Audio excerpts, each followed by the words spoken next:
Greetings, salutations, and welcome to another episode of the Just Two Nerds podcast. I'm Phoenix. I'm Dan. And we'd like to thank you all for stopping by and nerding out with us. And I know it's been a minute. Yes, we're back. Yeah, we're back. We're back. Super consistent with being inconsistent. But there's a reason this time. Legitimate reason. We were both starting a new job and it took a lot out of us. So we had a bunch of stuff. We both had work and we both had to figure out a schedule on when to record. Yes, it was that. Getting him started and all this stuff. But good news is we basically work at the same place, so we'll pretty much always have the same days off. So expect more episodes more consistently because we actually will know our schedules now.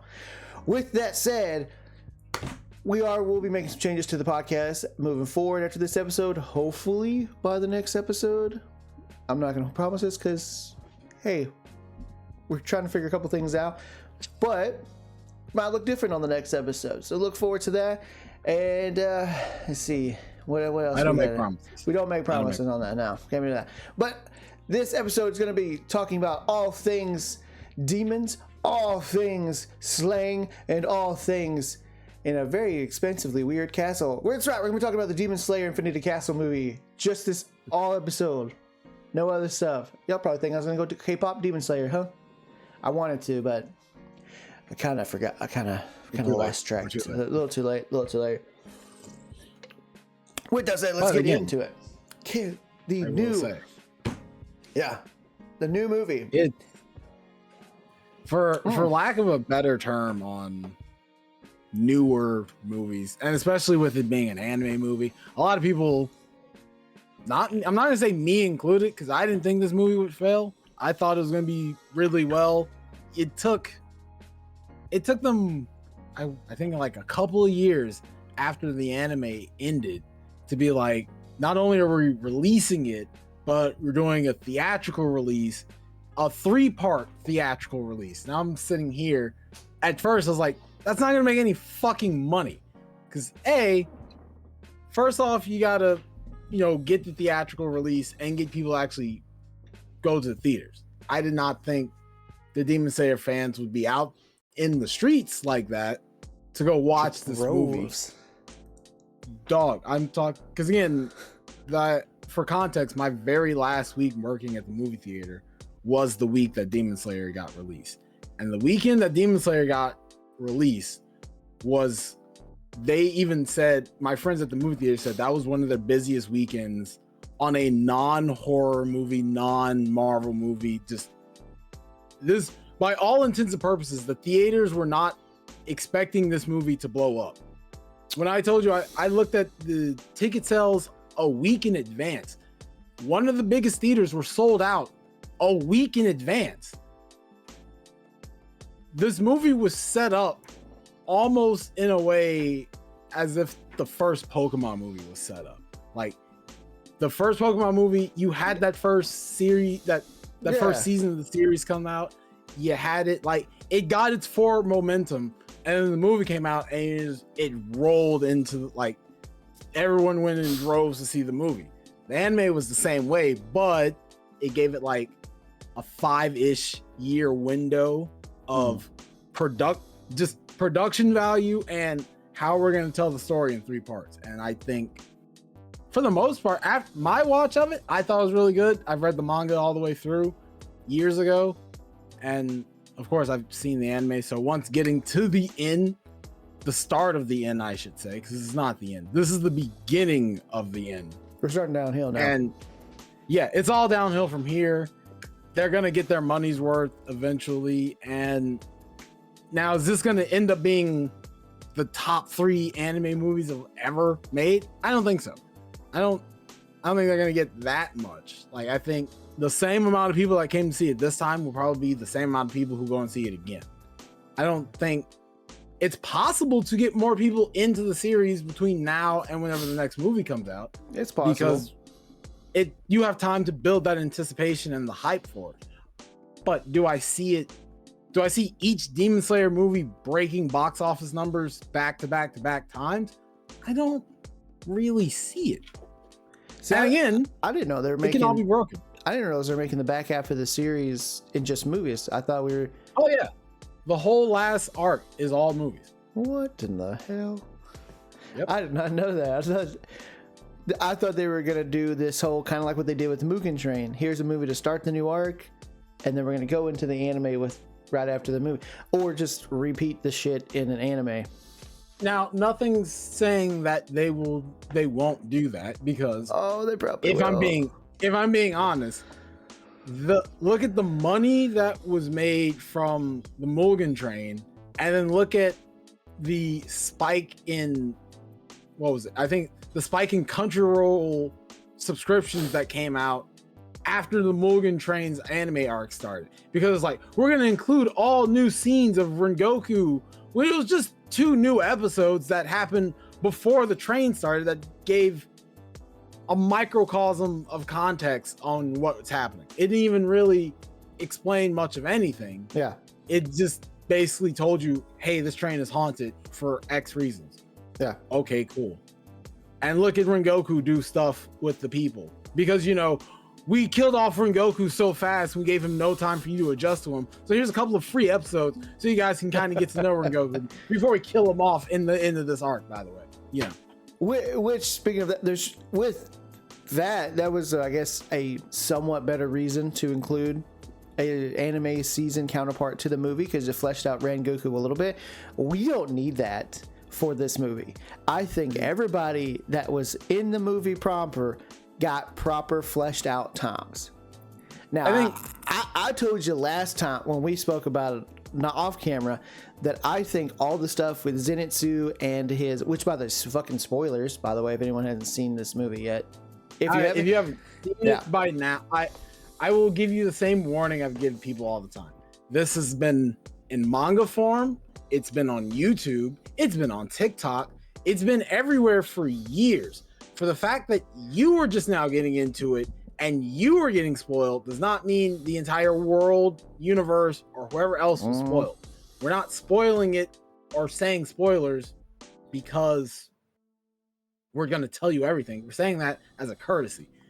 A lot of the people who are into this topic and who have seen this topic, guess what? They've read the manga. They've seen the anime.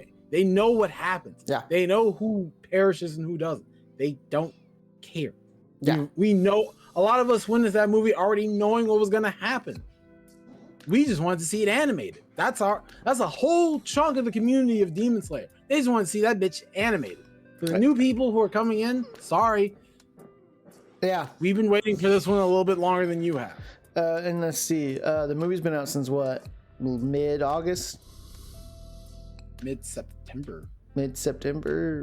Early September, something like that. Yeah. So the movie's been out for a little bit. If you haven't had a chance to see it, almost a month now. Almost a whole month. Why would you watch a podcast episode talking about Demon Slayer if you haven't watched it yet? Okay. First off. Secondly, why are you getting on a podcast a month later? Yeah. About spoilers that is something if you really want to watch that badly, you probably would have seen already, right? Yeah. So spoilers, but hey, you had your chance. With that, yeah. No, like I told you when we spoke about it before, after I watched it, did we need time in film dedicated to Zenitsu and his former brother in arms as for the thunder breathing? No, that could have made an anime season. Did we need all that time dedicated to what's her name? Shinobu? Yeah, something like that. Shinobu and the second Upper Moon. No, that could have been part of a season anime. In fact, everything involving those 4 characters could have been an anime season. So when they finish that season, you roll into the Infinity Castle major chunk of the film, and you make that the film, and you would get more time dedicated to Akaza and Giyu and Tanjiro and their fight, which is still crazy to say because it had enough time to give you the full Akaza story for you to feel for Akaza, and the whole fight was beautifully animated.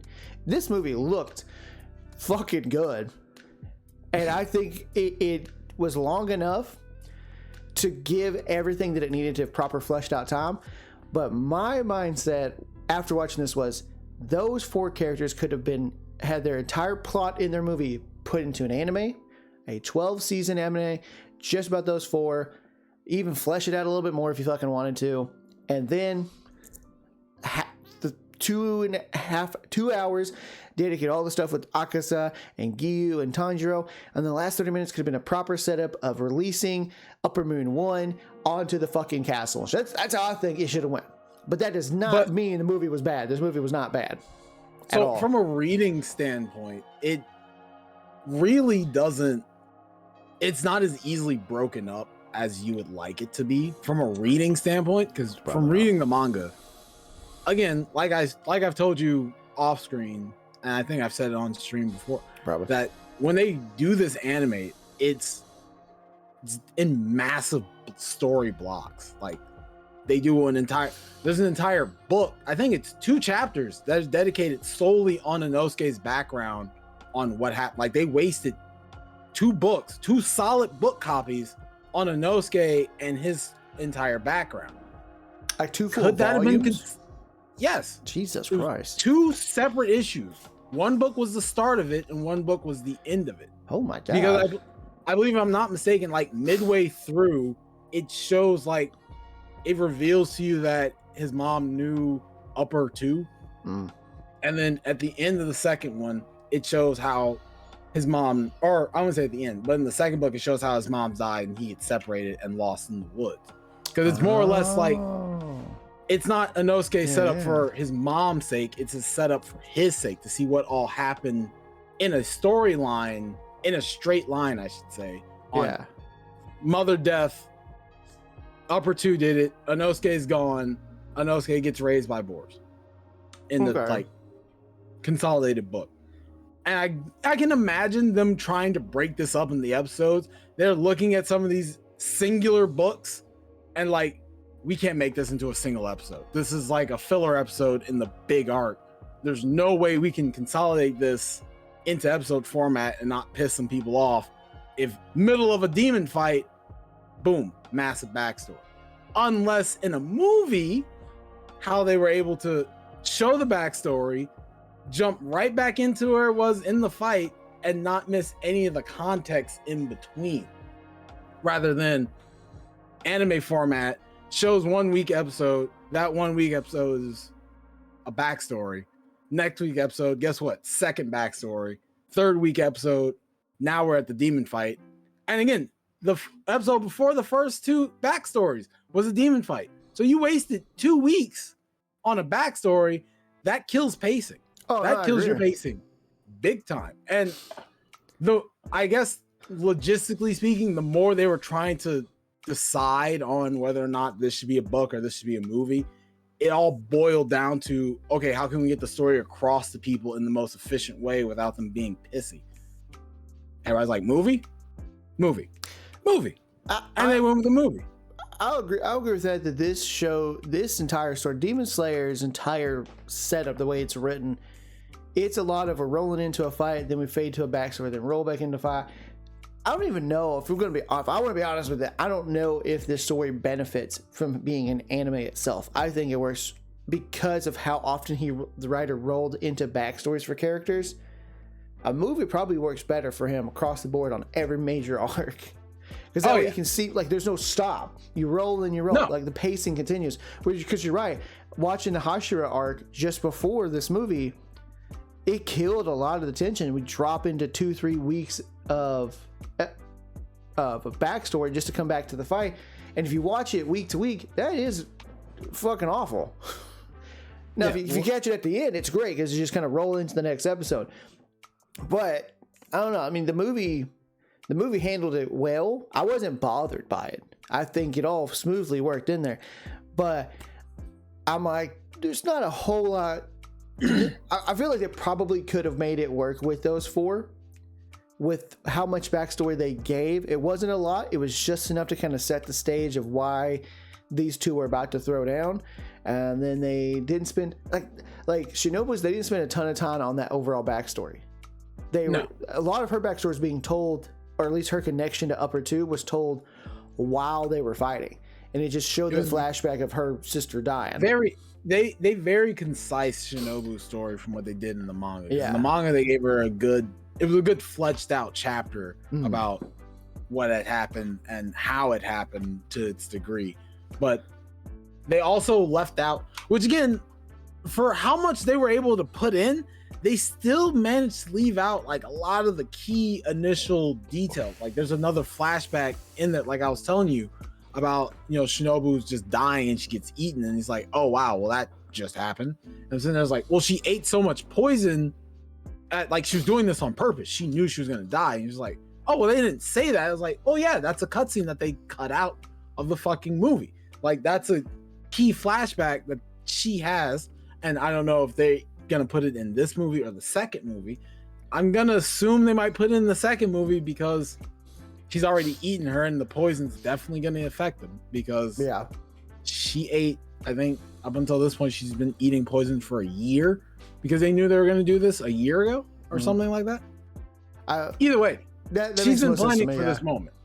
Like she's been planning for this moment, but there's been certain little small things that they've just plucked out of the story and just moved out, and it's like it didn't kill the story.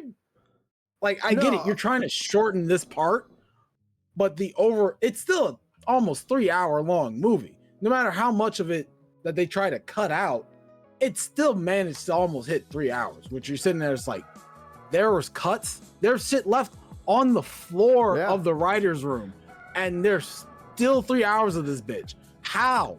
We cut stuff, guys. Cutting is meant to condense time. We still made it 3 hours. What are we doing? Oh, that's crazy to see how long this movie actually was, and they cut this much out. Which, hey, newsflash: any production company moving forward that wants to make an anime movie, you guys can make it 2.5, 3 hours. We'll pay to go watch it. Like, well, I didn't pay. I used a free pass. But, so this was a literal sign of people being like, we will make it. It's that thing. If something is X amount of hours, how much time and investment have you put into it to sit there through that amount of time? Oh, I will. A lot of these anime fans, you give them a 4-hour movie about their fucking anime protagonist. They will watch that 4-hour movie and also have a like 8-hour synopsis on that movie explaining what all happened, how this affects the lore, everything. Like, the movie will be debunked, described, and filled out within the week of it coming out. God, we'll watch a full season in one night. That's at least 6 hours. Like minimum of a 12 episode season. At least 6 hours. At least 6 hours. We'll watch a 4-hour movie. So hey, Demon Slayer, good on you for figuring out. Let's make this 2.5 hour fucking film. Make sure we got time for our important shit. And I was not bogged down, or annoyed with the stuff with Shinobu and Upper 2, or the stuff with Zenitsu and his fucking training partner. Even the random cuts to like other Demon Slayers, and I actually really liked the cutaways when they were showing the main guy's children, I guess his actual children, like the leader, where they're painting and they're like mapping out the whole castle with the crows, and the crows are screaming, "This guy's been defeated, she's dead." I'm like, this is good cuts. Like, it's never felt like at no point in the movie did I ever felt like I'm like, oh my god, I'm losing interest in this film. Oh no! At no point. For it being that long, the fact that they're able to feed you all this information, move on to a different topic in the same light, in the same room as what's going on already, and still keeping you entertained for the entire 3 hours. Like, I saw the movie twice. Both times I did not want to get up to go to the bathroom just because I was that locked in. Honestly, I was locked in too. I was really like, let's keep going. But like, I knew with like the Akaza fight, as he was dwindling out, you can tell this is pulling off towards it. And I'm like, this movie is almost over. You could tell, because you're like, this is clearly the big setup of the movie. This fight. Could feel it. So I'm like, I know this movie's about to end, but I'm like, I could go for more. Give me another 30 minutes. Give me another 45 minutes. And I could still keep going with this movie right now. You've got it paced just right. And again, I didn't know about the 3 movies, but I mean, in the context of leaving it off where Upper 1's going to come out in basically movie 2, makes sense to me. Makes even more sense. Because the way how I see it is, from the looks of it, because there's only, if I'm saying this right, there's only 6 major demons and in the Infinity Castle at that time. Upper 6, 5, 4, 3. Well, no, 5 is dead, but they basically have 6 major ones. The chick who controls the entire castle, she's one. Doma, Akaza, Upper 1, fucking guy that's fighting with Zenitsu, and Muzan himself. Yeah. Well, in a vacuum, ideally speaking, they've killed 2 in one movie, which means they're going to kill 2 in the second movie, which means that very last movie is going to be the entire runtime of just killing off the last 2 of Akaza, or of killing Muzan and the chick who controls the tower, because I don't remember if they ever kill her off. Like I literally, that's the only part of the Infinity arc that skips my mind completely. It's like I don't remember if they actually got her or not. Well, if they kill Muzan, they kill her off. Oh yeah, and that's the whole thing, is that the fight with Muzan is going to be probably the one that is going to be like, if you thought the Akaza fight was written out and long drawn, you haven't seen shit else yet, because Upper 1 Moon fight still exists, and Muzan's fight by far has the most dumb shit just happening the entire time. And because the whole time he's like, he should be dead. He should be dead. He's not dead. And they keep going back to that same, like, because they're doing everything in their power to kill him. And it's just, nope. Now, the only way he's gonna die is with the sun coming up. That's the only way. It's just like, this is fucking stupid, man. Now, I'm someone who has made this statement before, that Demon Slayer does get a lot of attention because it does look as good as it does. The fandom, you guys can try to deny it all you want. Demon Slayer truly does get the amount of love it really gets because it looks so damn good. Like, it got the right animation company behind it to support this. Because if you give it an average or your stereotypical type of anime studio, I don't think it gets as much attention, even if it's entertaining. No. It's because Demon Slayer, for all the beauty behind it, it is a very basic, simple, straightforward type of story, and there's nothing wrong with that. I'm a Dragon Ball fan. That is one of the most simplest, straightforward fucking stories you can get. Being simple is not a bad thing, but it's straightforward as straightforward can be. Don't be trying to prop it up like it's this crazy well written story. It's not. It's really well written, but it's not written in a way like Attack on Titan, Death Note, friggin' Lord of the Rings. That stuff's written with some craziness behind it, right? But simple, sometimes, to me, I love simple because it's just, I don't need to overdo it. I just need to write a clean, concise story. I don't need any, and the big reveals aren't even like crazy big reveals, but they're just big enough, right? Yeah. So this movie is fantastic visually, and I think that honestly helps draw a lot of people to go watch it, because just clips alone on TikTok will make anyone want to watch it. Like, what the fuck? What in the hell am I watching? I told my daughter I watched this before I picked her up from school, and she was like, what? You didn't take me? First off, she's never even mentioned she wants to watch Demon Slayer. First off. And I'm like, we can watch the whole season tonight if you fucking want. I don't give a shit. I'll watch it again. I was like, but you've never mentioned this show, and I know you know it exists. I was like, well, you have to remember that we'll go watch Demon it again. Slayer. I love doing this because it's true, but Demon Slayer at its core is a very, very, very female-based and coded anime. I can see it. A lot of women's very first animes, and recently, especially because of COVID, a lot of women's first foot into anime was Demon Slayer.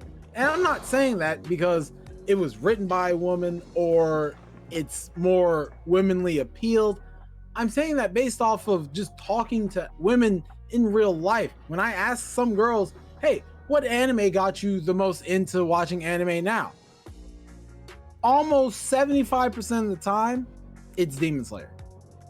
More than newer anime fans will say Demon Slayer. An older anime fan will say some Fruits Basket or Sailor Moon, or they'll say something in that lexicon or something Studio Ghibli. Like they'll be in that wheelhouse of a lexicon.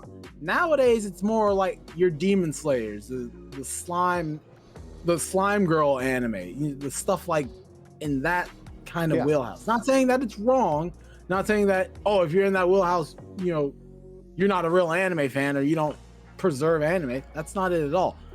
I'm just saying that it did something that I didn't think anime really had going for it, was attracting a newer, fresher audience into anime. I didn't think that out of all the animes that were there, Demon Slayer would have been the anime to do it. Like with My Hero out there like that, the new JJK was out there at the time, Chainsaw Man was just around the corner, Mashal was just starting up. Like they had all these different animes that were coming up all at the same time, that for all intents and purposes, if we were put all 5 of these into a row, all 5 of them have really good animation styles. Oh yeah, no, all of them are really well done. I'm not going to sit up here and say that Demon Slayer is the penumbral peak. JJK has just as good as fight scenes. Chainsaw Man has some really good animation. If you ever seen the magic in Mashal, you're sitting there blown back 95% of the time because you're just like, man, they're doing all this crazy magic shit that's making all these effects, and then it's still just a guy with his fist taking them down. It's like, fuck. It's like even the slime girl anime, for it just being about a girl who's a freaking slime, really well animated. Everything's been animated really well. So at any moment, one of these animes, these newer ones, were primed to set up this massive box office return. It was going to happen. It wasn't a matter of if, but when. Because hell, even they had the re-showing of Hidden Inventory art for JJK. That movie made a fuck ton of money, not because it was JJK or because it was anime, because the animations in the Hidden Inventory art are really good. Man, a lot of people love the animation in that art because it's not only Gojo's awakening, but it's all these other things that are happening at the same time that are really well animated. And that's just been the thing. Animation, let's just say since, I'm gonna say before COVID, during COVID, and after COVID, and around 2016, around 2016, animation for every media, not just pure anime, but animation media has taken a massive upswing in everything. Oh, it has. Hell, look at K-pop Demon Hunters. That's not traditional anime. That's more like 3D cel-shaded anime, but it's still animated to such a well degree that it not only earned a right to air theatrically, but did pretty fucking well when theatrical release. Oh yeah, K-pop Demon Hunters did exceptionally well on theatrical release. For a movie that was strictly out on Netflix to decide to get a theatrical, it did really well for a theatrical release. Yeah. Granted, it was because it just took it off by storm on Netflix, but like it just. Yeah. And I think the why Demon Slayer again helps so many more, at least with this new generation of females getting into, because you can tell the big wigs back when we were younger, it was Dragon Ball, it was Naruto, One Piece, Bleach, very much the MC center to really play into the guys. Yeah, who didn't want to be Goku? Who didn't want to be Naruto? Who didn't want to be Ichigo, Luffy? Like, it's playing to that. Whereas, and then when you get to this new gen stuff, outside of Demon Slayer, all the MCs, besides maybe Mashal, but Mashal's definitely aimed at guys, but it's in a comedic way where I think girls like him a lot too. They're all still kind of like the MCs, a little more targeted towards getting that guy's attention. Whereas Tanjiro and all the Demon Slayer, yeah, he appeals to men, but he also more equally appeals to women just as much. Yeah, as like, I can get behind this guy and follow this guy's story, and they get, like, you have Nezuko that's like right there with him. Yeah, it's a more emotional base. It's a more emotional coded anime by all intents and purposes. Like, if you look at what happens after every major ranked demon besides like 2 have been killed, they've gotten their fucking backstory, they've gotten their whole arcs readjusted because they had one talk with Tanjiro. Yeah. Which earlier animes were not having this shit. No.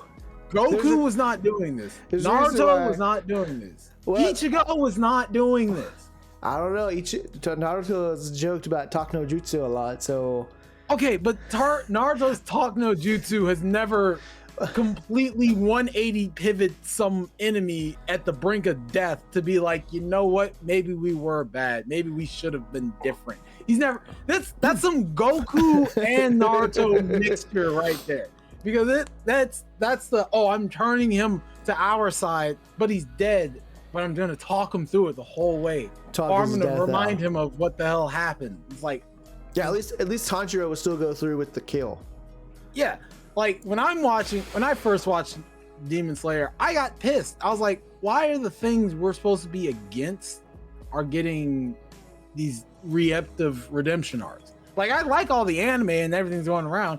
I just hate that every demon is getting their moment in the light of, oh, this happened. Yes. Oh, you feel like, and that's the part where I'm just like, it's a little bit female co-edit, because I guarantee you, all right, let's take another anime that deals with demons in that same light that doesn't, I wouldn't say demons, but it's the same type of entity-based situation with JJK. Oh. There is no bars held back in Jujutsu Kaisen. People die, and people die viciously. They die brutally. The only person you really end up feeling for at the end of all of this is really Yuji, because he just got shunted into this whole situation, not even because he wanted to, because someone else fucked with his life to that degree. Yeah. And again, he's not going through with these curses and, oh, let me heal your soul after I've beaten the shit out of you.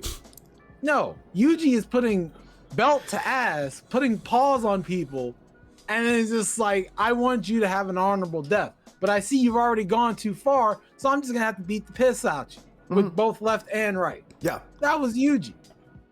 And again, he goes through this whole emotional breakdown because everyone around him is dying and he can't stop it until I believe it's season 3 where he realizes, or they talk to him a bit more, and he's just like, I gotta stop.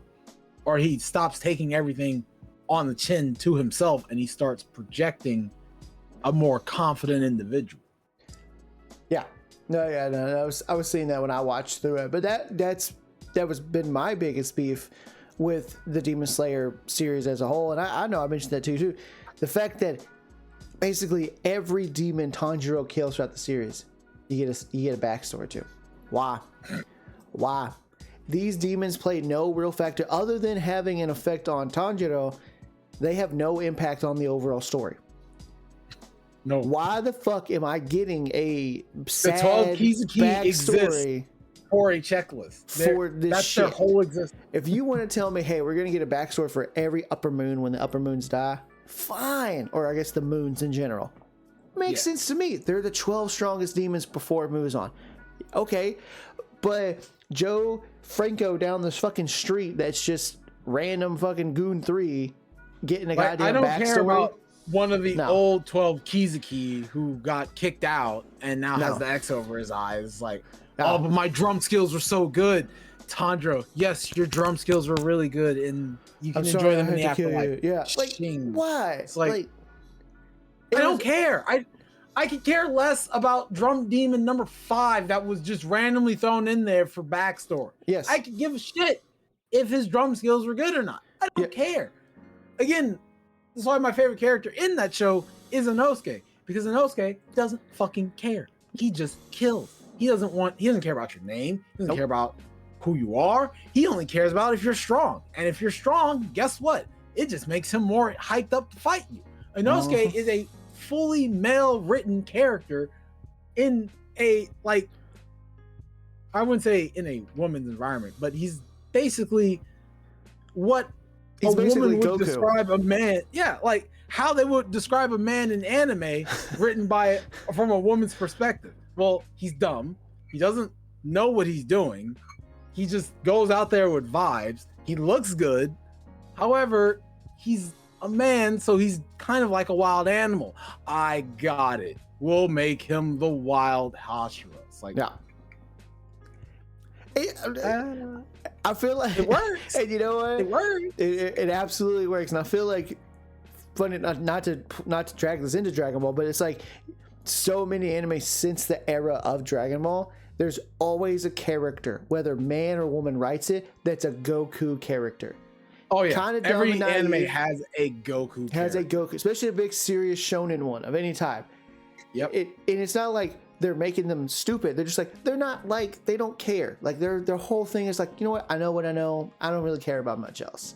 But they love the fight. They're excited by strong opponents. They're not terrified of strong opponents. They look forward to it. You're like, how are you just making it through the day? And you're like, I just kind And of what's go with even it. funnier Always is vibing for shit. the animes that don't have a Goku character, they have that Vegeta character. That character who's always pissy, he's always angry, he's always belligerent, no fucking reason. He's just mad. Just mad. For the sake of being fucking mad. One of the Hashiras in this anime is fucking Vegeta. I think it's the Wind Hashira. I don't remember his name. Is but that he's the just one that's the one that has the brother with the shotgun, right? yes. Yeah. He's just mad all the time. All the time. Prime example, Bakugo in My Hero. Pissed All the time. fucking time. For what? Why is Bakugo mad today? I don't know. Bakugo just woke up. Fucking Zoro in One Piece. Zoro's not always the He's less mad. I'm mad guy, but he's definitely the I'm serious guy. I'm just always fucking serious. And I don't know if that's a product of being played by Piccolo, or I don't know where that comes from, but Zoro's literally just this is what we're doing. Like he gives the Vegeta energy post super, where he just looks at Goku's like, what the fuck are you doing, man? Yeah. Get it together. You're saying, show some damn pride. And you know the funny thing is, I felt like the whole time I've watched this series, I was like, you know what, Nosuke reminds me of a character. And the way you described him, like, he's just Goku. He's just Goku, but with the sword. Yeah, he's just Goku with the sword. He's Goku who's raised by wild boars. And Nosuke's super fun. I've liked the character since he's been introduced. He's really a fun fucking character. Because you're like, you can't hate the guy. And he was hardly in this movie. But even then, I'm like, no. I've liked every scene of you. It was brief, and I was like, I know moving forward he's going to have some impact because they're setting him up. There's a setup going up with him. Inosuke had all of 5 minutes of screen time, and you're just like, I don't know where his story is going after this, but his story is going to be fucking fun. I can tell you that right now. Oh, you'd explain to me how the rest of the story goes. I'm looking forward to it. I really am. Yes.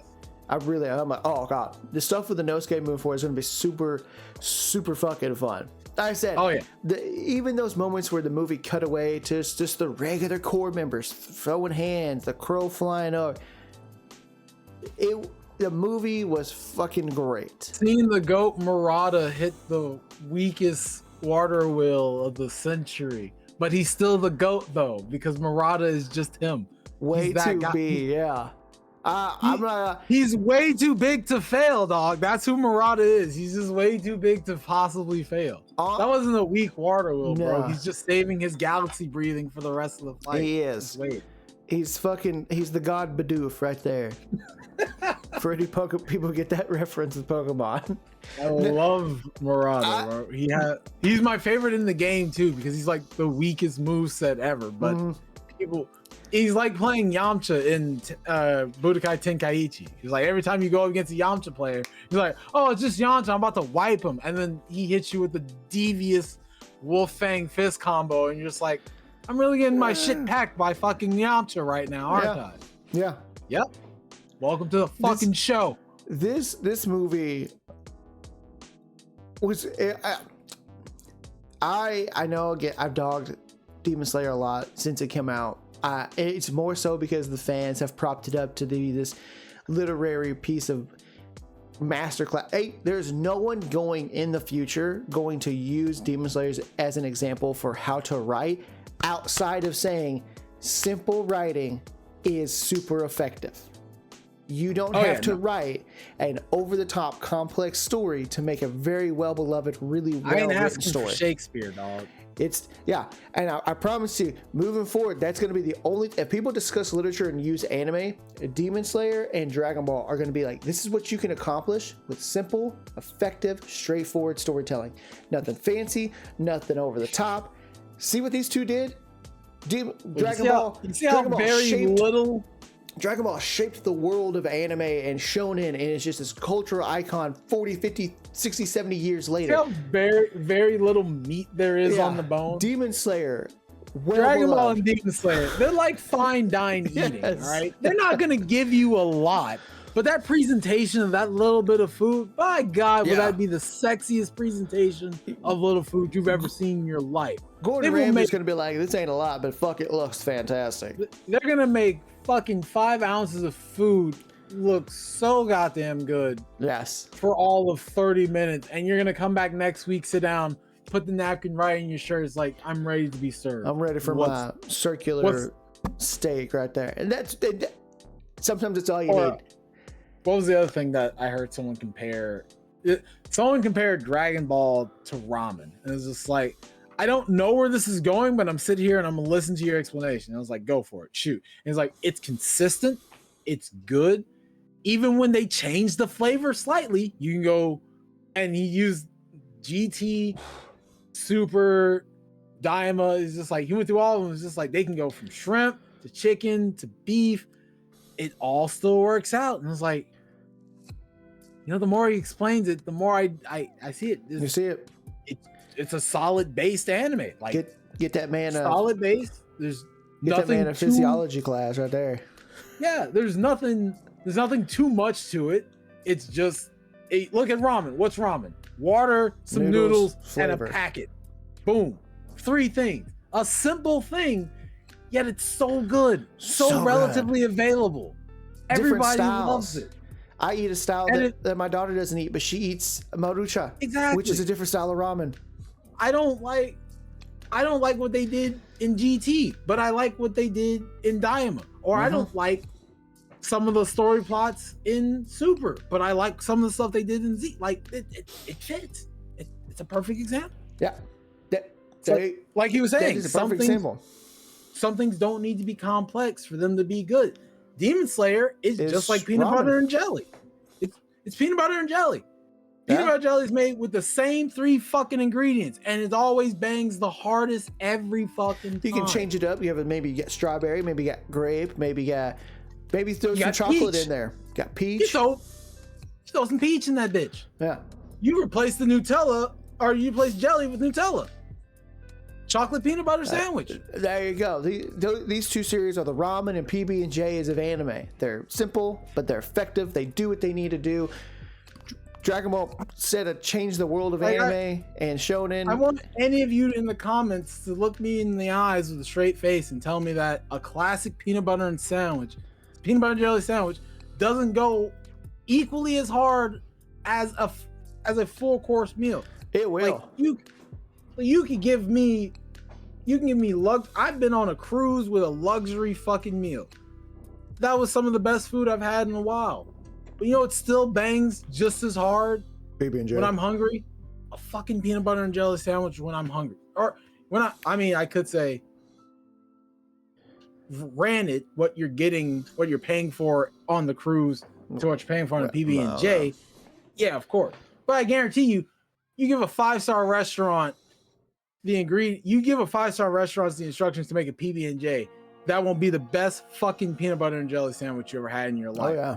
No matter if it's 5-star or not, because guess what? It's still a peanut butter and jelly sandwich. They didn't do anything different. Nope. It's just more expensive ingredients. You can even get a little fancy and toast it just a little bit. Do it like you do bagel buns. Toast one side and leave the inside soft. Hey, yeah. Like, guess what? It's still a PB&J and it's still a classic. It's still relatively available. That's what I'm going to title this. I'm going to title it podcast episode whatever, Demon Slayer Infinity Cancer, the PB&J of anime. Because it is, dog. It is. It's so simple. It's so elegant. It's so just It does everything you need it to do. And for those that want to get mad because of what I said about the visual stuff, tell me if someone presents you a really fancy grilled toasted PB&J that looks fantastic, you wouldn't go, I know it's a PB&J, but fuck, it actually looks really goddamn good right now, even though you know it's a PB&J. Fuck, you could feed me primary, like it's like when people do those comparisons of homemade chicken and store-bought, like they go to a restaurant and they get like, it's like no matter what you do, chicken is chicken. It may taste slightly different.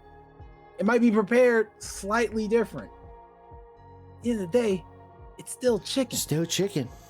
It's still chicken. It's still solid no matter what. This anime is solid. Demon Slayer is solid. It's making really the money it is because it's just basic. It's nothing. It doesn't try to rewrite the mold on what anime is. No. Nor does it try to reinvent the wheel on how a hero is told. They still tell a hero story the same way as every other anime does. They still give you that same classic format of protagonist journey, and here's all the things. Here's his checklist. Yep. Did he go through his checklist? All right. Does he have a moment where he needs to get stronger and he realizes he's too weak? Yep. Check. Does the protagonist eventually get strong enough that people start realizing he's not the same when he first started? Yep. Check. Does the protagonist eventually become the main focal point, so much so that even the strong characters are looking at him in reverence? Yep. Check. It's like everything that happens in these animes it's happened somewhere else. Yeah. Because they didn't rewrite the mold on making the story. They literally just like, we'll just make the same story, but with our flair of demons and swords and breathing techniques. And that's it. We don't have to reinvent. You don't have to reinvent the wheel here. You just write what's true to the anime and then add our flair in as extra. I mean, this PB&J of an anime has made, as of today, according to Box Office Mojo, $758 million in the box office. Globally, by the way. All it is, the noodles is the meat. This is PB&J. Remember, the noodles is Dragon Ball. Oh, the PB&J, it's literally the peanut butter and jelly are your hero story and what he's supposed to do, and the hero's conflicts and what he's supposed to do. Those are always the same. Same story, save his sister, don't let her become a demon. Conflicts, moves on, all the 12 Kizuki. Gotta kill all 12 of them, save his sister. Put those together between two bread sandwiches that are toasted a little bit. And let's do it. Your three classic anime protagonist teammates, the one arrogant, cocky one who thinks he can do everything, Inosuke, the one scared, fraidy cat one who can't do everything, Zenitsu, the one who is just the middle of the pack in between both sides because he's their friend and he just wants to complete his journey, Tanjiro. Yeah. Who is he protecting? His sister. Okay. Who did he? Who has, I absolutely forgot until they showed her in the movie. I didn't even know she was even not in the movie. Yeah, no. Didn't even realize it. And then I was like, oh, she's with the, like, oh, what the fuck happened? Oh, that's right. She didn't die in the sun. That's how the last season fucking ended. Yeah. I was like, well, not the last season, the Swordsmith Village arc. She doesn't die in the sun. She wasn't in the Hashira arc at all? Nope. She was in the... She was being Hashira hidden. training, whatever. No, she was being hidden. I completely forgot about that. I thought she was for some reason in the Hashira training arc. Nope. So she's been basically out of the story for 2 full arcs at this point. Pretty much. I mean, I know the Infinity Castle is not done, but like from that season through this movie, she's been pretty much gone. Yep. Wow. I completely forgot that she'd been gone that long. It's crazy how quickly you lose track of where characters are in Demon Slayer because they just kind of don't exist after a certain, like, if you don't visually see them on screen and you weren't paying attention in any capacity in any of the other seasons, you will lose the context of where the fuck people have been for this entire time. Oh, yeah. Like it will dawn on you so quickly that damn, I really lost where they were. Yeah. And I get it. She's not super important yet. Don't really need her in it yet. I get that. I completely get it. It just threw me off because I saw her and I was like, how long has she been out of this fucking show? Yeah. She's been on Because they mention season. it. The swordsmith guy sitting there, he's like, basically if Muzan finds her, he'll figure out the key or use her body to remain in the sun. I was like, that's what's right. She didn't burn in the sun. That's what's happening. Which they don't explain it. I'm assuming they explained it by the end of the series how the hell that worked. Don't tell me. Don't spoil. How she was able to do it? Yeah. I think they explained it in the season beforehand. They just saying it was some mutation.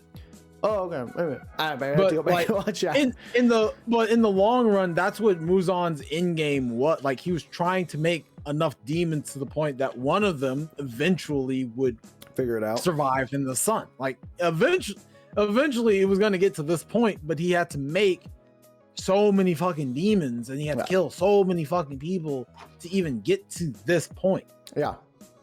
Okay. So I couldn't remember what was going through it. So, okay. At some point we'll probably get a little bit more fleshed out when she comes back involved with the story, which I'm assuming would be around probably movie 3. Yeah. They'll definitely have some explanations by movie 3. I mean, are you prepared to watch this movie again in anime format? I know if they're releasing I know it's coming in anime. I don't want them to, but I know they're going to. I really don't. Because it's gonna make too much money for them not to. I know, and I'm sure there's some people gonna be like, but I don't watch movies. Bro, by the time they decide to make this and actually turn it in, and here's the thing, they're probably not even, if it was simply we're gonna take the movie and cut it, whatever.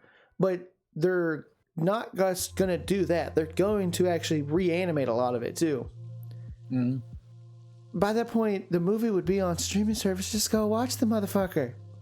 Or go stream it illegally like everybody else does. Like, we're not condoning that, but yo ho. I mean, like, come on. There's no need for them to do it, but I know they're gonna do it because they did it with the fucking Mugen Train, which they already said was not going to be on an anime. And then they made it. Hey, look, they did episodes of the Donut Man Rengoku with his massive hole in his chest. They did the same thing with Dragon Ball Superhero, and that pissed me to shit. Well, I guess they didn't make it into the anime, but it made it into the manga. That shit annoyed the hell out of me too. I was like, what the fuck? If you want to make a movie, make the movie. If you say the movie's a part of the story, or hey, we're adapting, in the case of Demon Slayer, we're adapting this part of the manga into movie, leave it. Just throw the movies in as you go. Because like earlier, I thought the stuff with Zenitsu and his person and Shibuya and her person would have been fine as a 12-season anime, but Dan's right. The way he entered the constant coming back to backstories and stuff like that, it flows more effectively in movies. You don't have to cut away for a week. It worked better being in the movie. Still think it probably could have, but it works. It could have been better as a series. It's just for the sake of the movie. Or for the sake of making pacing out what they gave us works better. Yeah. Honestly, the pacing of this whole damn story works probably better as movies, honestly. Yes. Just because there's so many fucking goddamn flashbacks. And also, to everyone who's like, oh, they probably stopped animating after they released the movie. No, I would almost guarantee you that they probably had them do most of it or as much of it sitting down as they probably trying to do as much as animation as possible in one sitting, and then all right guys, now we're gonna come back through and we're gonna do all the VA stuff, we're gonna get all the voice actors in, we're gonna do all the easy shit now that we've taken the time to animate it. And on top of that, they probably, when they were doing all the pre-production for this, they probably either decided then and there, movie, roll it into the season, or their movie, we know we're not doing this anime as individual episodes moving forward. They're all going to be movies.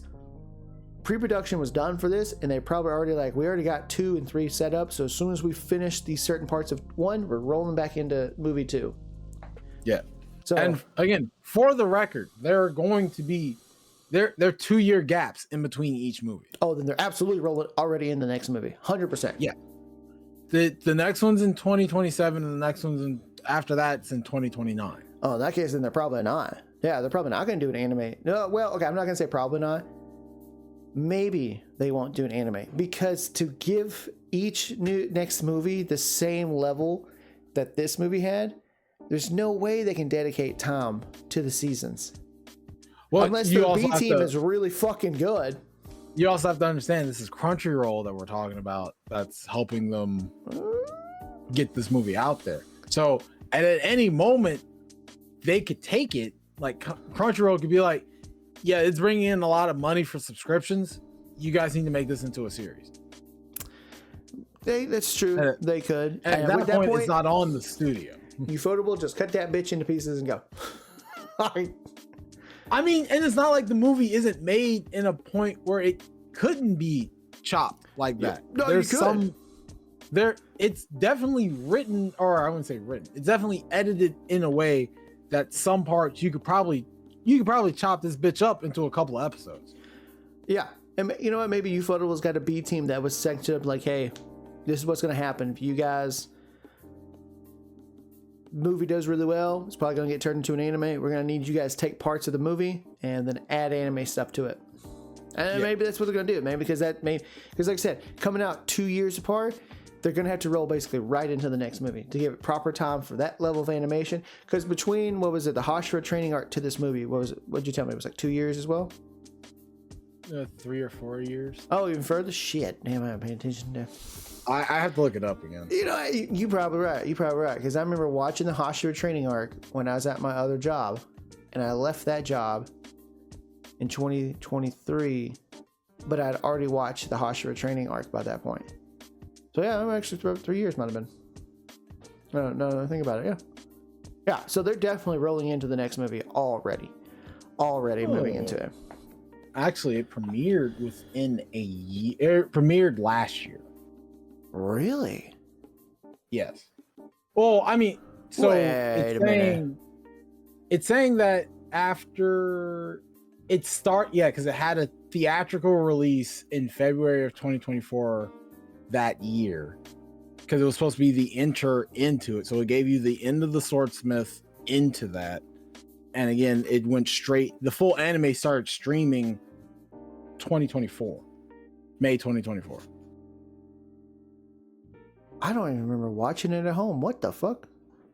And again, the whole reason why I say that they're not going to make this, or I say they're not going to make this. They were going to make this into an anime, but they decided to pivot into the theatrical release, is because they already had the first set of seasons. They had this movie already written as an anime. It was already written as an anime, everybody.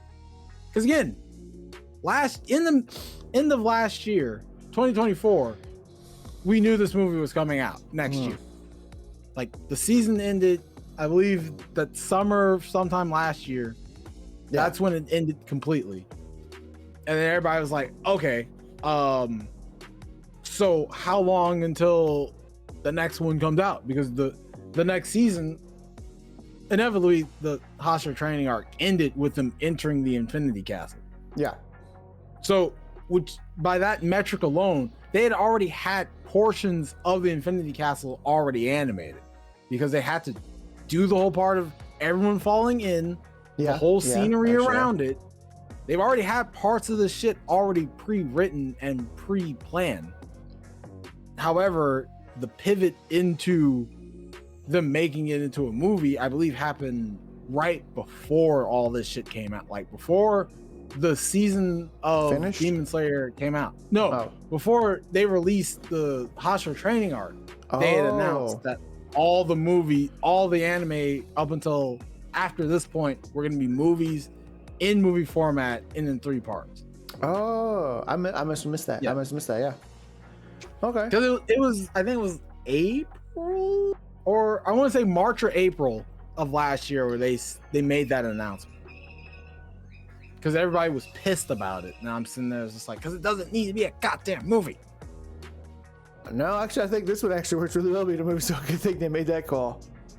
At the time, yeah. Yeah. Well, I don't mind them doing movies. I think it's annoying to make a movie to turn around like, well, we're also going to make it a TV show. Anime, like, why? Yeah. Because then it's like, well, which one do you tell people to watch when they start watching through it? If they take the movie and make it an anime, does the anime give enough additional stuff to make it warrant? No, just go watch the damn movie. Which then it feels like it's a waste of time for some. I don't know, but I want to talk about basically the 3 arcs of this movie and talk about them. And I know we don't have to spend a ton of time on each of these. Well, really most of the Akaza stuff, because I actually really like the stuff with Akaza. So we'll start with Upper 2 and Shibuya, because that's probably the shortest amount of actual chunk of that first half, or that third is the shortest stuff. You know, we find out the Upper 2 is the reason her sister died, kind of the reason why she kind of went the route she did as a Hashira. You know, the story of her where she wears her cloak because of it was her sister's. You know, we I don't know if the series itself ever talked about it, but this fight talked about her pointing out that her small stature, her shorter frame, her smaller frame has made her being a Hashira very difficult. The fucking look of Upper 2 was cool as shit. I like that. It was really, you can tell that they were like, look, we got to put this in here. We got to make sure it's discussed enough, but it's not super important yet. Like, it definitely feels like what you said. It's a setup because, as you pointed out, Inosuke is going to be the one to deal with him. It's Inosuke and Kanayo's fight. It's not Shinobu's or fight. Shinobu, whatever her name is. Yeah. Like, So yeah, you can kind of feel while you're watching it. Like, I was getting that vibe. I'm like, there's nothing really going on. Like, she's not done anything just yet that makes me feel like she's going to get this win, at least by herself. I'm like, now there might be someone shows up, helps her, and they get the win. But I'm like, as of right now, I'm not feeling it. And then basically she gets to that point where she's running on pure instinct and she slams him into the roof. I'm like, oh yeah, she about to die. She totally about to die. Because then he starts laughing. I'm like, yeah, she about to die. And then it wraps up. She's being eaten or absorbed. Her student comes in. I'm like, yep, that was all just a setup. That was all just a setup. And this was before you mentioned it to me when I talked to you about it. But they were those moments where they have Inosuke running through doors and kicking it. They phrased that something was said after that. And I'm like, Inosuke is going to run into one of these big demons. Oh yeah, because Inosuke, because I remember the scene you're talking about. He's literally yelling at his bird to find me the strongest demon in this building. Yeah. So I'm like, he doesn't lead him straight to Doma, but again, his belligerency just kind of points him in that direction. Yeah, so I was getting that vibe right there towards the end after they're like, she's dead and all this stuff, and he's running off. He's like, find me the strongest. I'm like, well, I know he's not going to run into Akaza because they're throwing down right now, and I'm sure as shit no, he's not fighting Upper 1. Yeah, I'm like, I know, and the reason why I know this is because he's too much like Tanjiro. He looks too much like Tanjiro. Tanjiro is going to be a factor in Upper 1. I know that much. I can tell that much. I'm like, he's going to be yes, just cut off. I mean, no, I mean like he's gonna be like the deciding factor, but I'm like, because Upper 1's always looked like Tanjiro's dad, I'm like, Tanjiro's got to be involved with that fight. So I'm like, I know Inosuke's not gonna fight that one, so I'm like, who's big enough and who's been important enough so far? He's probably gonna run into 2. Yep. And then you were like, well, yeah, the blah blah blah, and I'm like, oh well, shit. So now I'm not fucking. Oh yeah, no. So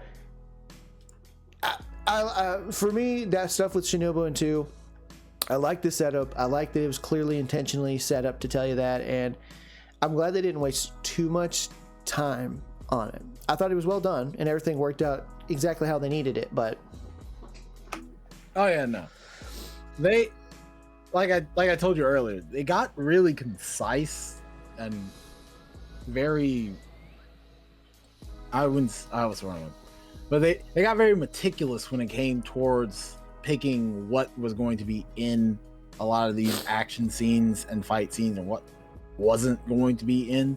Yeah. Because for the most part, it looks like they took all of the major action points, fight points from the manga, and made sure to incorporate them into the movie. They didn't include a lot of the extra things that were happening with all the other Hashiras that were going through the thing, or because again, like as they were going through, you saw them take out a couple of trash mob demons and then just go. Oh yeah. And it just cut to the next major plot point. Again, I'm trying to loosely remember what all the manga was like, but I've read this circa 2018 near 2019, so remembering is a big chore right now, and trying to remember anything prior to COVID is a pain for anybody. Like, I dare any of you to remember anything precisely that you did before COVID happened. Don't worry, I'll wait. Started college. Okay, outside of something like that.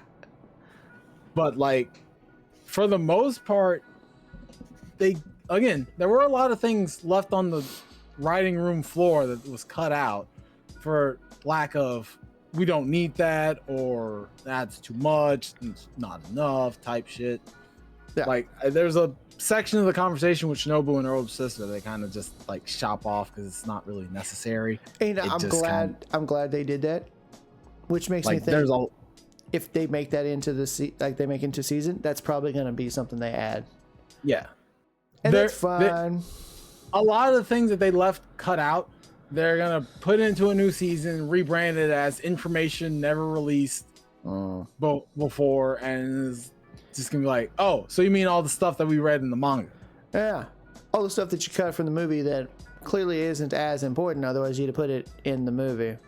And that's the majority of what like the manga readers are getting, is like a lot of the things that they have experienced from the final arc isn't the exact same as the movie experience, because they've cut some things out. Now, again, it's the pacing thing.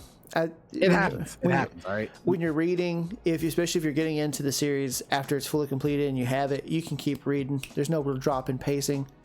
No. The anime, it can brutally fuck that pacing, and the movie didn't. So, because I'd have been really fucking annoyed if we'd have wasted any more time on that shit with her. What we got with Shinobu, the backstory, and 2, I was like, thank God that is what they gave, because I'd have started losing my shit. And then we had Zenitsu versus Upper Six. Because that whole shit seems way more important than anything with Shinobu. I think because she's set up. Oh yeah, well yeah, Shinobu's a setup.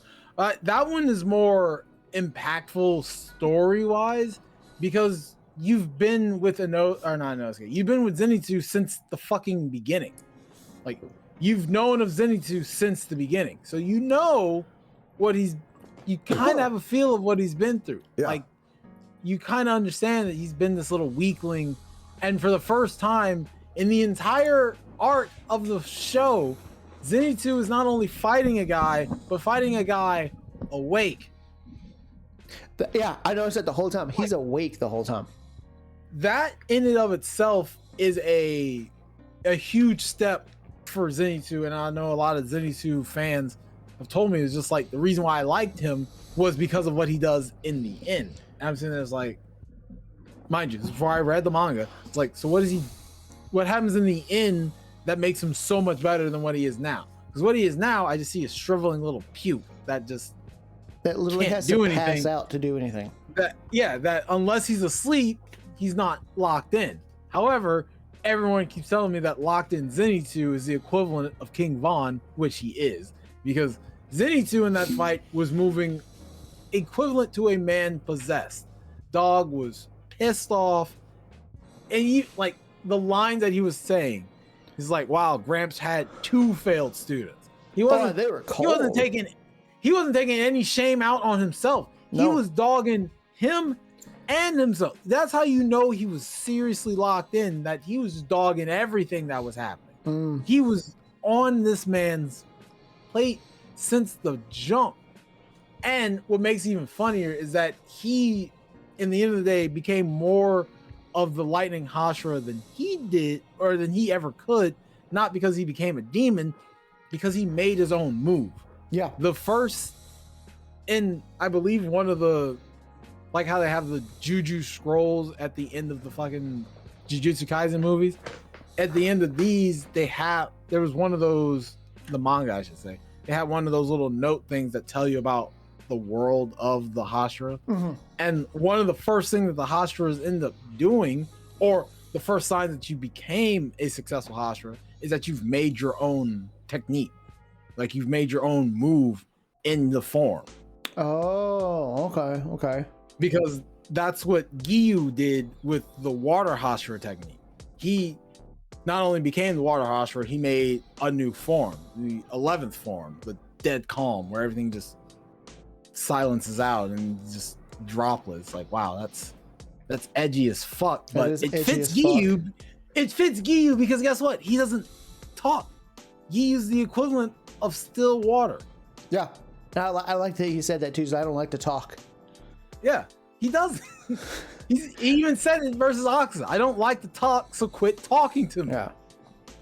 But, and of course, so good. The whole fight with Zenitsu was really well done, and because I liked how they worked in the issues. Like the flashbacks were to point out the issues these two had constantly with each other. They reference, you couldn't figure out this one. So here's a flashback to them struggling with that. And it's real short and brief. The only thing I guess I didn't like, which I guess the manga might explain it better, or maybe explains it later on, why, or maybe I just fucking missed it, why Zenitsu could only ever figure out Form 1, but why the other guy could never figure out Form 1. Maybe it was I a missed part it. of... No, I believe the way how it was explained to me was that... Is this in the manga, or does someone have to explain it to you? I don't... Again, you're questioning me on shit from like 2018. So you guys give me a second. But if I'm remembering correctly, Zenitsu could only learn the first form because that was the only form that he was able to focus on before he got the shit scared out of him. Okay.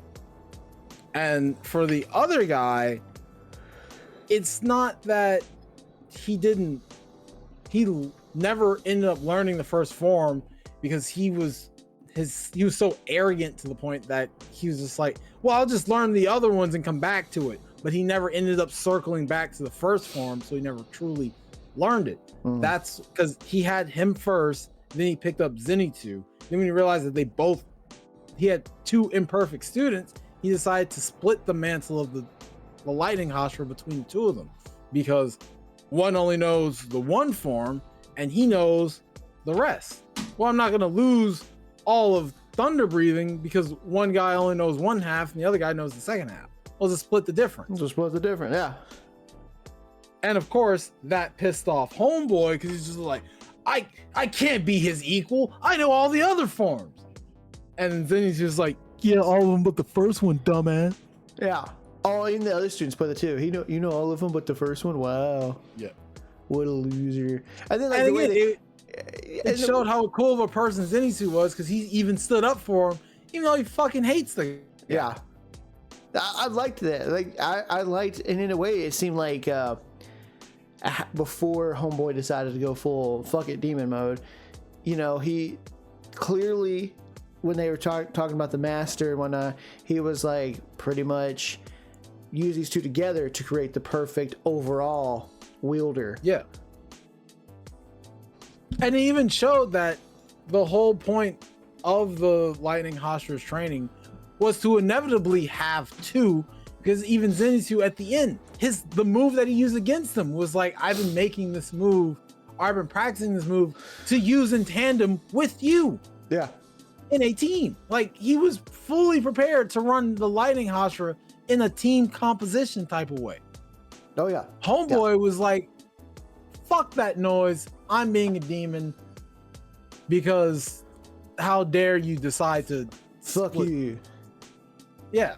And I liked that whole segment too, because the whole time you have Zenitsu walking towards something. And I'm like, what is he looking for? Like this whole time I'm like, what is, because he's talking, he's like, I can smell you. So I'm wondering like, okay, I'm like, I'm like, is he looking for one of the other Hashiras or even Tanjiro? And I'm like, why is he so calm, so like he's focused? I'm like, what is this man after? And then he goes and says, right, I know you're right there. The manga readers were sitting there knowing this fade was coming. You're just like, when I tell you the amount of people that told me I can't wait to watch this movie to see Zenitsu run the fade, even from the end of the Hashira training arc, watching Zenitsu fall into the fucking Infinity Castle, locked in from the word go, just his sword falling first, him reaching to grab it, put it on his hilt, and just stay locked in. Homie didn't move, not a single head tilt, barely even closed his eyes. He knew what he was there for from the word go. Yeah. That's why he knew exactly where to go. He knew exactly who his first target was and wasted zero time, energy, and effort to run that fade to get back for Grant. No. That was a man on a mission from the moment those doors opened. Demon Tom. The moment the door opened underneath him, he knew what the fuck was up and what the fuck was going down. That was crazy for him to even. It's like he knew too. Like the whole time I'm watching him, he's like, oh, he knows he's still here. He knows exactly where he's at. This infinitely changing castle, he knows where this bastard's at. That's crazy. Out of all the people in this entire fucking arc, you thought would be more locked into where people were. You'd think it'd be Tanjiro because he has such a good sense of smell. No. Zenitsu knew where he was on pure vibes and get back alone. Mm-hmm. He's like, I know where my fucking target's at, and I know exactly where he's at. Y'all do y'all thing. I got something. I got business to take care of. I will join you later. He walked into that suit. He walked into that game like Game 7 LeBron walked into Golden State. He was a man on a mission and was not leaving that bitch until he got the W. There was no ifs, ands, or buts. No. He was a man possessed. Fucking and then we go. God. Yeah, like, oh god. And then that was so good. You segue that fight straight into Akaza versus Giyu and Tanjiro. Speaking of locking in, yeah. And again, like the segue of these fights, because like you said, Shinobu being the setup, that's the baseline. Mm-hmm. This is your setup fight. It starts here. Pretty okay. Yeah. Zenitsu and upper six. Boom. It automatically raises the bar to another level because you know Zenitsu's not only in this fight to win, he wins the fight. Yeah. So you're just like, okay, well then what's the second high you can ride off of that? Boom. Giyu versus Akaza. Right. And again, that's the start of the fight, is Giyu figuring out Akaza or Giyu taking on Akaza with Tanjiro's support. The fight really picks up when Tanjiro is like, I got to figure out how to beat this dude's compass. And it shows the flashback to dad fighting in the forest with a grizzly bear. And next thing you know, you should be helping the fucking bear because the bear doesn't have a goddamn head anymore. Yeah. And I like the setup rolling into right after Zenitsu, you roll to the crows and they got the sight going on and they're seeing it and they see that massive energy orb just fall through, like he's coming. And I'm like, okay, I'm sitting there like, are we gonna get one? Like, are we gonna get one? Because I don't know why my brain didn't immediately think Akaza. I'm like, are we gonna get fucking one out here? And then it's like, boom, it's Akaza. And I'm like, oh no, we getting this one. Okay, no. My one big gripe and my one big issue with this anime and this last arc is that they didn't use Akaza's theme. His OG theme that they use in the Mugen Train. Honestly, didn't even notice. The theme that he was fighting Rengoku with, yeah. If they would have had that when Akaza was crashing through buildings to get to them, oh my god, that would have been cooler. Honestly, yeah, that would have been peak. Because they could have had his song coming in faintly, and the closer he got in the floors, the louder it got. That would have been actually really cool. In my head, that's what I thought they were going to do because they added the theme music to the Mugen Train incident. I was just like, and from reading the Mugen Train, I gotta say, it's impartial because my ex is a Rengoku fan, but I was even watching it from that perspective. I was like, damn, dude, this Akaza guy is crazy. This dude's insane. Just business. Fucking bit fists. I think the moment when I knew I was fucking with Akaza is when he was fighting Rengoku and they did the cut where you literally saw he punched the blade and then Rengoku slices through his hand is to the side, he regrows it back and then punches him again. I'm like, yo, that was the tightest, most unnecessary amount of regeneration just to go right back into a fade I've ever seen in my life. Akaza's regen in this whole movie is another level. He kept constantly reminding me of basically Muzan himself. Yep. Like, I'm like, how is he regenerating so like every other demon and even the other numbers were not regenerating like this. This man was running on a literal fucking goddamn fucking Alucard type of Deadpool regen shit. I'm like, what in the fuck? And then like the whole scene where the no head and the head just seals off and he just keeps going and then he starts to regrow. I'm like, did I miss something in one of these fucking arcs? How the fuck is this bastard still alive? Because they point out cut head off, head die. Then the only one, because the movie starts this way, that says that yeah, you may have to actually get creative is Muzan. They're like, even if you cut his head off, you're going to have to keep his head away from his body and burn him. And you have to leave that nigga in the sun. Yeah, you gotta do all the other steps. Shit. And I'm like, you know what? It makes sense that Michael Jackson would need the extra steps. Why are these? Why? What the fuck? And then it got to a point where I was like, you know what? I know why Akaza didn't die. He is too fucking stubborn to die. Yep. Every other demon accepted, like, I've died. Oh shit. And he's like, fuck this bitch, I'm not dying. Man is literally too angry to die. I think he was like, this man still won't fucking stop. Man was so angry. His wife from the afterlife had to come back and told him, you can go to bed now. You've done enough. Come home. Someone from the afterlife had to tune in to tell this brother, put the cooks down, man. Put the shit down. You've done enough. Yes, you've done enough. God. You can rest, big guy. You ain't gotta keep going. Shit. And like, please go to bed. Fucking hellaciously good to watch. And I saw, before I watched it, I saw someone mention it somewhere, probably on TikTok, that like what made Giyu such a good opponent for him is because the way Giyu fights, almost pure defensively style fighting. Yeah. And Akaza relies on offensive opponents to fight.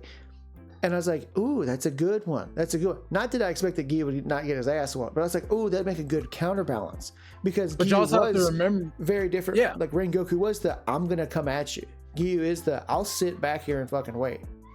But it's also what the fighting styles of each Hashira is. Because, you know, Water was a very, like, in Tanjiro's training, they show how, like, Water is very or I'm not even using that word correctly. It's very succinct on its movements. And a lot of it is very defensive style in movements and in guarding. Okay, yeah. Like a lot of the Hashira things is just flow, ebb and flow type of fighting style. You want to be a current. You want to be swift with things. And a lot of the Hashiras are very... There's not a lot of defensive styles of breathing, but Water is one of the most defensive styles of breathing there is. Yeah. Like, yeah, that's, and then when I said that, and I was like, no, that makes sense. And then I'm watching, I'm like, yeah, it does make sense. And I thought that it was going to go in the direction of the whole fight's going to play out as him versus Tanjiro and Giyu at the same time, which it kind of was, but I thought that was going to be the whole overall fight. With Giyu constantly using this defensive style of water breathing to keep him off balance, and then Tanjiro's going to try to cut in at just the right opportunity to get good shots. And I got to the point where he was like, fuck off, bitch, and knocked him away. And I'm like, okay, so Tanjiro's out of this fucking question for a bit. I'm like, so that's not the direction where they were going. I'm like, all right. I'm like, so wait. I was like, you know what, Giyu, because Giyu's been hyped up, and I saw the fangirls especially since Giyu's introduction. They're like, Giyu is so fucking great. I'm like, oh, so Giyu's gonna be the one that get this overall win. It's gonna be Giyu. Then Giyu starts getting an ass whooping. I'm like, okay, so this dude is just fucking unbeatable. Jesus Christ. And then we get fucking Tanjiro going full UI. Oh yeah, because by the That time was fucking UI. by that moment, he had already figured out the whole fighting spirit thing, and he remembered his dad's flashback. By that moment, he was fucking cooked. Tanjiro went and realized, like, oh, so this is what Zenitsu's always been doing. He's like, no, Tanjiro, Zenitsu's been asleep. Zenitsu's Like, not Zenitsu actually. He's not really in He's this in his other own world. thing. He's not in this outer space type of thing. He's literally just body's running on pure motion at this point.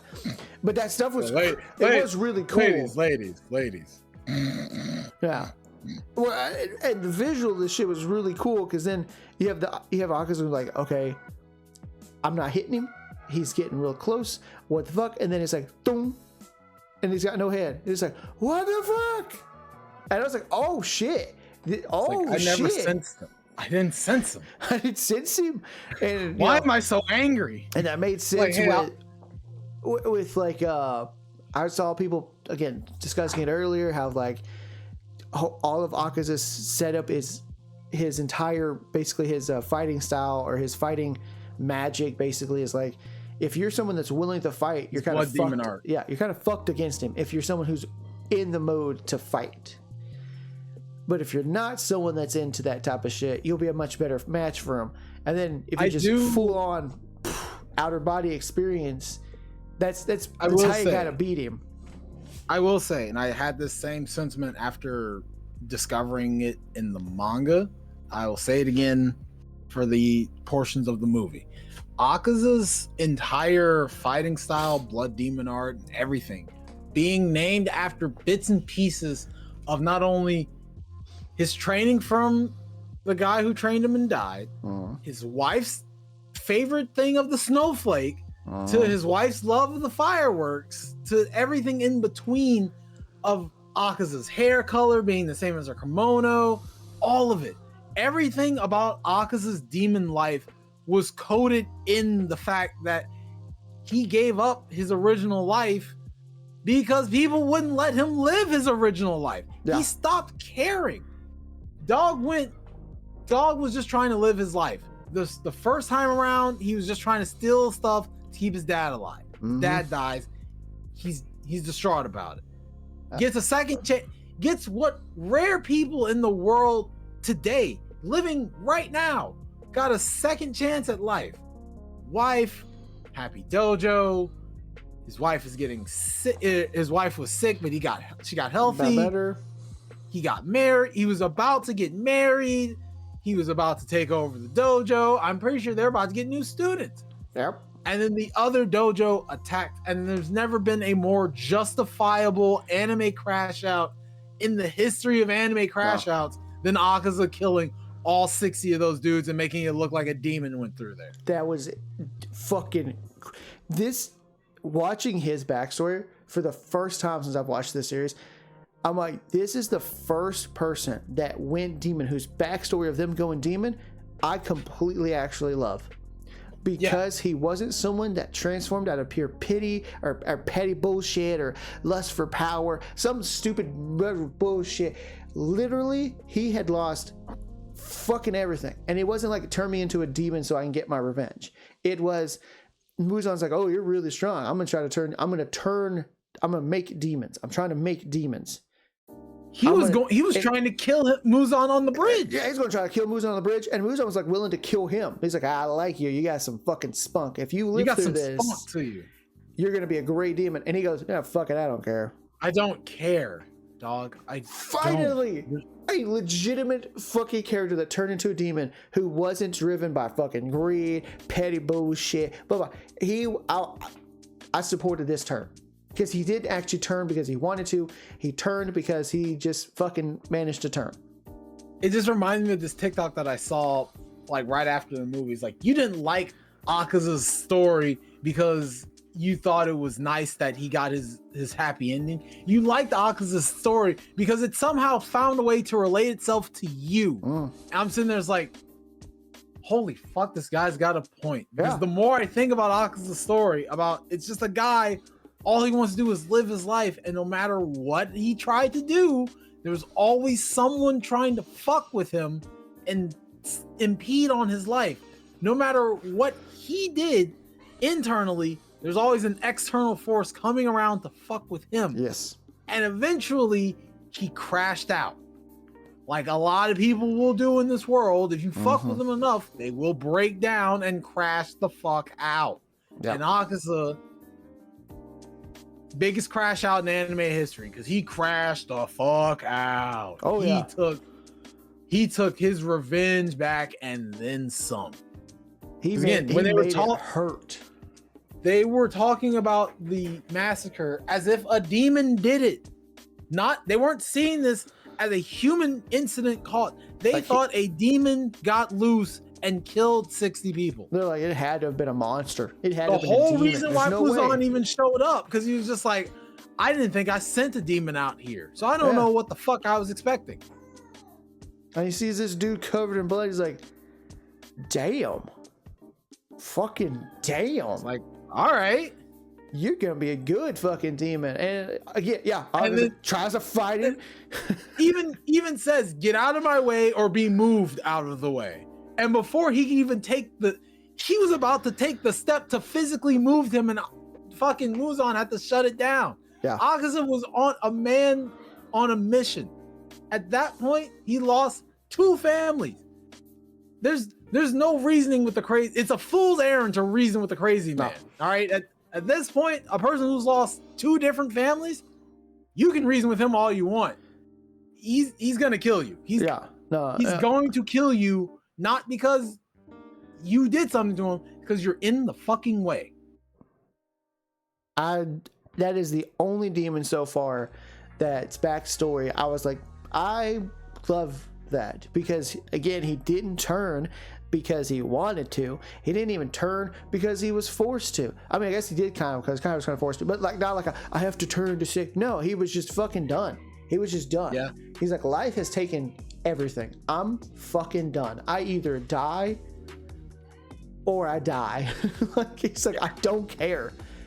And the fact that he was like, if you live, you'll be a hellacious demon. And he lived. And then he's like, because of that, I forgot all of this. And it's like that scene where he's walking off, headless, walking off into the sunset, basically.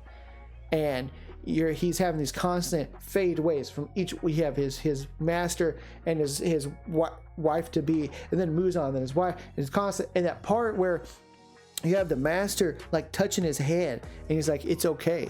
You're done, and not like you can come home, man. Like we miss you. His wife, and then it switches to Muzan grabbing his head. I'm like, what the fuck? I was like, dude, this kid is fucked. He's mentally fucked. I'm like, and then like right at that moment where he finally breaks free and it all washes away, and his wife's like, you can finally come home, because she's holding him. Yeah. That part where Muzan's like yells at him, Akaza!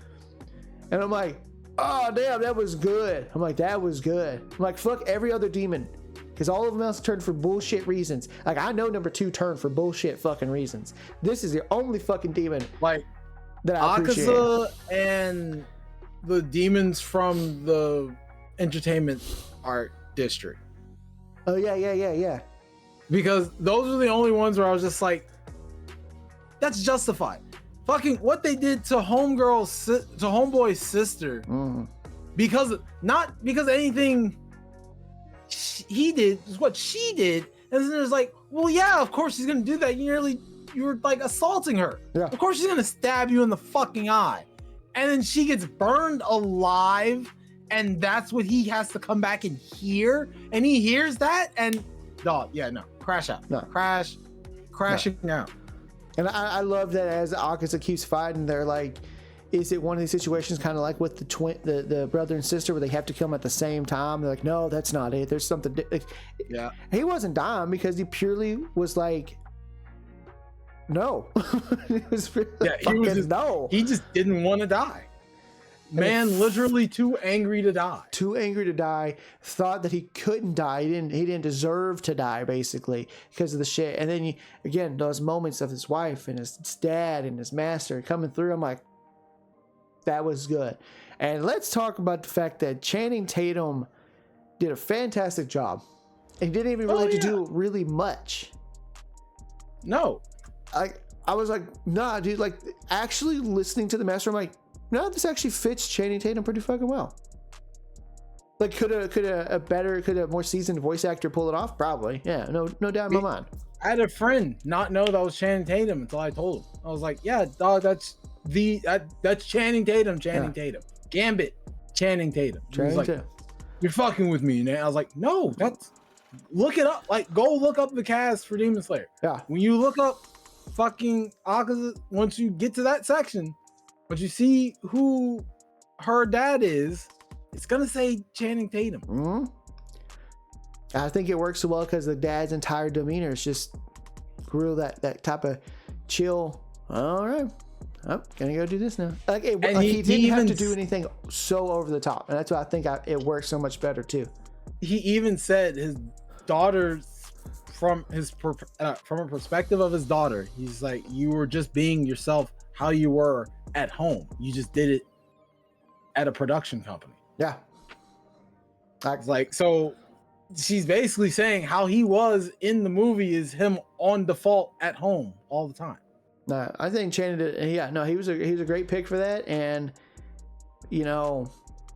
obviously we probably won't get to see him again because that character is dead and gone. Fucked up. That dojo deserved to fucking die. Fucking bitches. Oh yeah, killed them solely because they kept kicking their ass. Yeah, imagine losing. That's like the Cowboys getting mad at every team that beats them in the playoffs, so they just go kill them. Yeah, fuck them. Like, God, that man. Dude, is the movie perfect? No, but I think everything with Akaza and that whole chunk was beautifully well done. Akaza's backstory was beautifully well done. It's the only fucking demon besides the entertainment twins that there's too many things going right for this movie to not be where it is in the state of the like Trump putting a tariff on all movie imports coming in because the Demon Slayer movie did so well should let you know that an anime movie is doing so well that the president of the United States got salty that a Japanese made movie is outselling every American made movie in the box office that weekend. Make good stories, motherfuckers.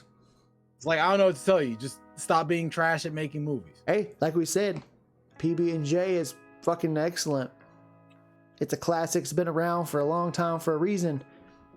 Sometimes that's all you need is a PB&J. You can't fuck up peanut butter and jelly, dog. All you need is either a PB&J or a fucking ramen cup. The only way you can fuck up peanut butter and jelly is you don't put peanut butter or jelly in it. And at that point, it's not peanut butter and jelly. Nah, I've seen... Look, the amount of people that glazed it made it seem like it's in this purely incredible movie. I think y'all glazed it a little too hard. But is this movie unbelievably entertaining from start to finish? Yes. Is the movie moving at a pace that nothing feels like I'm dragging? Yes. Yes. Did I actually want more watching it? Yes. And I'm like, that's fucking great. If your movie is makes you want more while watching it, fan-fucking-tastic. It did everything right. It left me feeling the same way how I left the movie him feeling. It's just like, man, this was so good of an experience. I had so much fun watching this. However, you left me wanting more than what I came in with. And the fact that you left me wanting more is making me mad because I'm not going to get more right now. I'm going to have to wait to get what I want, and I want it now. I'll make sure to clip this part out just for you so you can tag Marlon Wayans, because have you seen what he said? You saw what he said? Because no, I don't think he was on one of these other podcasts. They took the two British black guys. They have I think their own podcast. And then him and the star of him, Marlon Wayans, they were on the podcast with them.